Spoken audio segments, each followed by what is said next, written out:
time. Like Yeah. most of the time I'm awake, especially I have a lot of QC busy work so I have to do at work. So if I'm doing something mindless, of course I'm listening to podcasts or thinking about shooting. So. All right. Well, I just spooled it up. Hit the record button. So, Kim, Okay. if you're about to eat something, just don't. Beef jerky. Okay. Christmas gift. Looked like something. You do like anything edible. All right, this is it, guys. It's Practical Shooting After Dark. Here we go. We're going to have us a fun little podcast. You guys know the rules. Everybody comes here with a topic to talk about. And then if there's time, we take some questions. I don't have a ton of time for a show today, so we got to make it a good one. And I thought, since it's near the end of the year and people will be hearing this just as the new year started, we should talk about kind of where our goals are for our shooting for next year. I think that might be fun for you guys to discuss. What do you say? Sounds amazing. Good. Yeah, sounds so good, doesn't it? You're brilliant, sir. Yeah, man. Just inspiring. Just, nobody even thought of this. All right. So, first, I think we should go around and talk about any matches you shot that you that left an impression on you, good or bad, last year. And some stuff that, let's talk about what happened in 2018, I suppose. Wow, how do you think you went for the year and all that? So, let's see my order I have you on the screen. Okay, Alex, you're the first guy up on my screen. All right. Well, any matches, I would say, I've shot quite a lot of matches outside of Canada this year. I've shot Pan American in Jamaica, CZ Extreme Euro. I shot USPSA Nationals. And I would say, well, they were all very different matches. So I got a lot of them. As far as moving targets and technicality, it was all about CZ Extreme Euro Open. So that was a very good match. It's always such a good time over there. And it's just right in June. So it tunes you up for the rest of the season, which is perfect. And otherwise, my last big match was USPSA Nationals. And that was a good experience as well. I want to go back next year as well. So that's that. And there's so much to work on. So you got a lot to work on. And the matches that left a big impression are the CZ match? Yep. And USPSA Nationals as well, for sure. Okay. Nothing in particular you want to really work on? No real specific goals for next year? Oh, for next year, yeah, for sure. I mean, I got to just hammer down the fundamental stuff. So just grip, trigger control, recoil control. Man, there's so much. Otherwise, movement. I want to do more shooting on the move and be more comfortable doing it. And moving targets. So swingers, especially swingers. I want to get really just no guessing. I want to be comfortable shooting at them no matter what. So these are my main goals for next year for sure. All right. All right, Joel. Well, I think a couple matches left an impression on you, maybe not a good impression. Yes. Yes. I'll be honest, I didn't really have any particular match I shot this whole year that was really good, that I would say I was happy with. There's always something that, I had a little bit of gun problems I had to figure out in the middle of the year. I got to Nationals and thought I was fairly well-rounded, not the best. And Strong Hand Weekend is something I've always, maybe there's one stage in a match. I'm, reasonable at it, I guess, okay. But it's not particularly strong at all. So I could, if I, hang one miss on a Strong Hand Weekend stage, whatever, it's not a big portion of the match, and I can still get by, and it doesn't matter. Well, Nationals, obviously, was very heavily weighted in that skill. There was two 120-point stages that I did not do well on. So that greatly crippled my match. It was an eye-opener that I really should not have any skill holding me back. So that got my attention very majorly. So that was disappointing, but overall, I'm internally, it's still crushing and devastating, whatever, but I'm way better than I was last year at this time, so I can only be so upset, if that makes sense. Yeah. I'm getting better, So that's encouraging, but there's still a lot of stuff that needs to get better. So things for next year. I've looked into my shooting a lot, watched match videos, thought about stuff. My grip, especially after taking the class with you early last year, now that I've seen it, I can't unsee it. And I know when I'm like trying to really hammer on something, like, hey, I'm going to burn these hose, and then I'm really cranking on targets, and then I can tell when I'm gripping too hard with my firing hand and I'm pushing shots. So I believe my grip is the cause of the majority of points I'm dropping, because I'm handing out way too many Charlies. So my grip is going to be the main thing I'm going to try to fix for next year. So slowing down is not going to be an acceptable solution. So no, that doesn't really fix anything, does it? No. So I'll build the correct grip in dry fire, and then do very heavy amounts validating it with like doubles, practical accuracy, and then I really like distance changeup type drills. Crisscross is one of my favorites because you really get this open target, time to smash it, headshot. It's time to aim a little bit. So work on switching gears. They said strong hand weekend is, I don't know, it's okay to get by, I guess, at love matches where it has maybe one stage, but that needs to improve. So I will work on that a lot, and basically the beatings will continue until morale improves on that skill. And I know what I'm doing, and I tense up too hard with my firing hand. I grip the gun really hard, and when I'm doing that, I'm getting sympathetic movement, so I'm pushing shots inwards. And normally at closer targets, I know how much I'm going to push the shot, so I just kind of Kentucky windage. I hold off that amount, and I can roughly tell you more or less where the rounds are going to go. And so in a backwards way, I'm not fixing the skill, I'm just compensating for it. And that's got me by most of the year, but that's not a good long-term solution. So I don't need to be a heavy hitter at it, but it needs to get better. And then the last thing that I really want to become a baller at is shooting in and out of positions.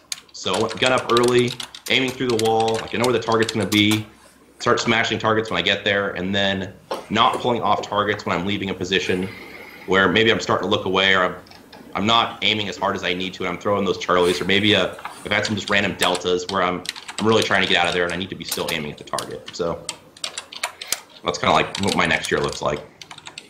Okay. I want to go now. Does that sound Please good do. for you, Joel? Go All on. right. So last year, well, the last year being 2018, my goals were a little different than most of your guys. You guys know I went on quite the travel schedule. Went on world tour for like 7 months of the year, 8 months, from I don't know, January to August. I was gone and busy and doing stuff, and I didn't really get to train all that much. So it was my goal to do that and then still maintain my skills and shoot okay in the matches I had for the year. And I did that, and that was fine, and that was good. And another goal I had last year was to have a lot of fun. I mean, and to be honest, I had more fun last year than I've had before because I was messing around with different stuff, and I don't know, I wasn't taking it too seriously last year, which was really good. Next year, I'd like to be a little bit different. I've got a lot of really, really big matches on the schedule, so I'd like to train super hard. I don't know, for like 6 months. I mean, like super hard. Go at it like crazy, and see if I can really, gap up or make a move up in skills. That's what I'd like. That's going to be tough with your class schedule because you do a lot of traveling, my man. Shut up, Joel. But yeah, no, you're right. So how are you going to deal with that?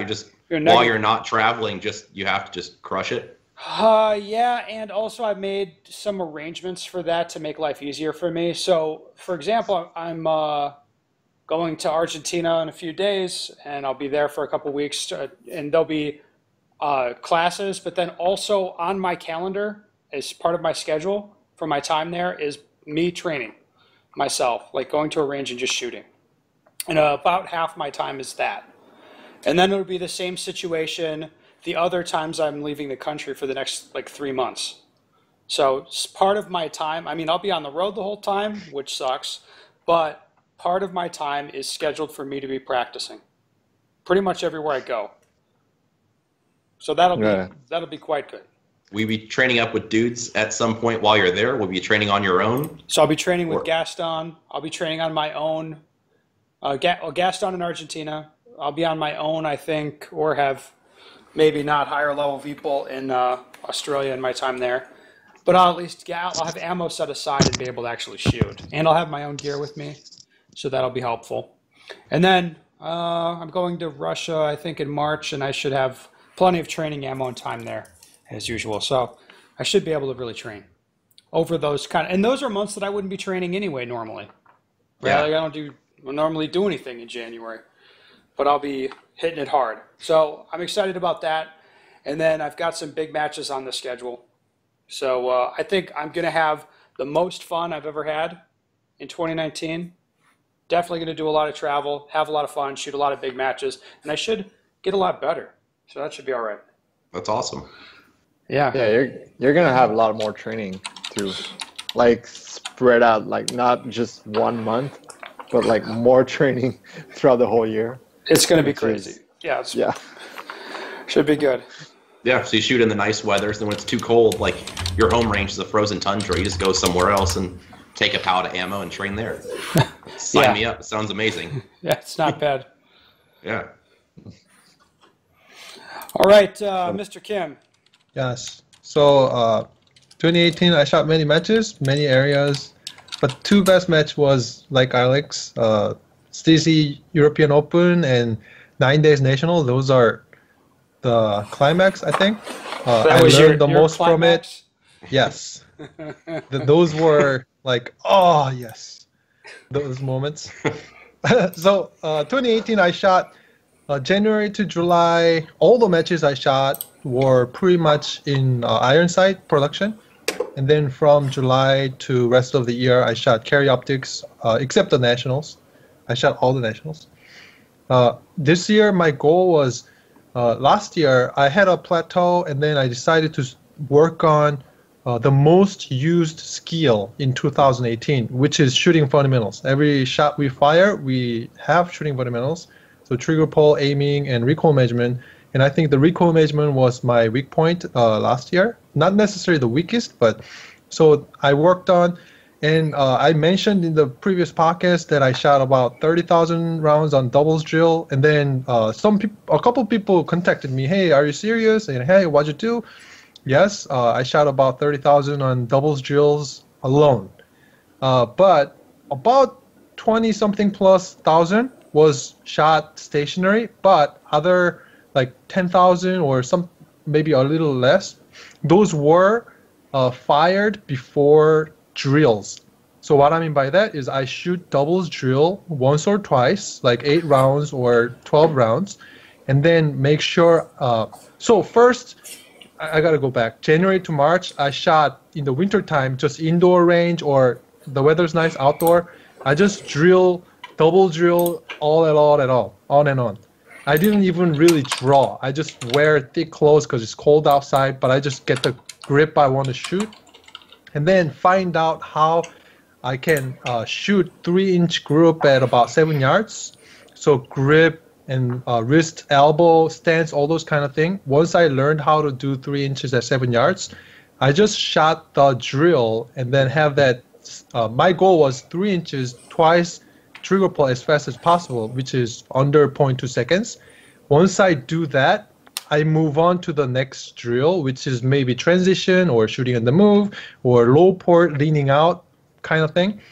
I shoot the doubles drill before those drills, so I am keeping the same tension and same group on the target, same trigger pull speed, everything, visually seeing the same thing, and then copy and paste what I saw and the tension part of my body to the next drill, which is like leaning out, shooting on the move, whatever.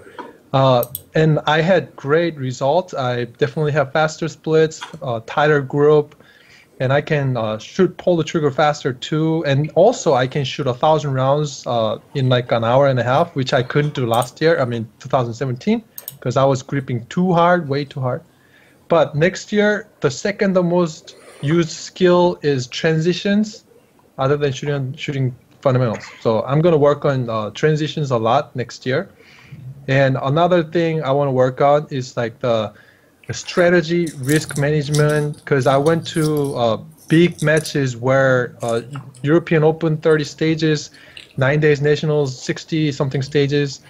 I tend to find some of the stages I didn't have to risk, but I risked, but the reward was not that great. kind of thing. So I think the strategy side, I want to experiment at the matches. I think that's about it. Yeah, you should just listen to me more, man. For Yep. strategy. Be like, Kim, you're doing great. Don't do anything stupid. You're like, ah.